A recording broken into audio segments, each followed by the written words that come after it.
যাদের সামর্থ্য আছে তারা হজ করতে পারে। এর সওয়াব ধনী ধনী সকলে নির্বিশেষে যেন নিতে পারে, এই জন্য কিছু নফল ইবাদত করেছেন, রেখেছেন। এই নফল ইবাদতের মাধ্যমে আল্লাহ সুবহানাহু ওয়া তাআলা আমাদেরকে সেই হজের মতো আমাদেরকে সেই সওয়াব আল্লাহ তাআলা দিতে পারে।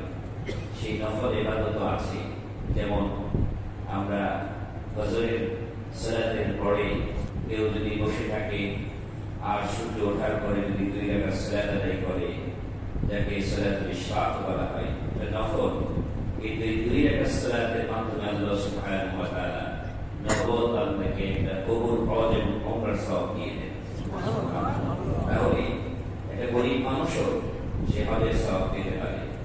বছরে একবার আমরা কোরবানি দিই, কোরবানি দেওয়ার যাদের সামর্থ্য আছে তাদের উপর ওয়াজিব, কিন্তু যে সমস্ত মানুষের কোরবানি দেওয়ার সামর্থ্য নেই তাদের জন্য আল্লাহ সুবহানাহু ওয়া তাআলা প্রত্যেক এই জুমার দিনে সবার আগে যিনি মসজিদে আসবে তার আমলনামায় একটি ওট কোরবানি করার সওয়াব আল্লাহ তাআলা দিয়ে দিবেন।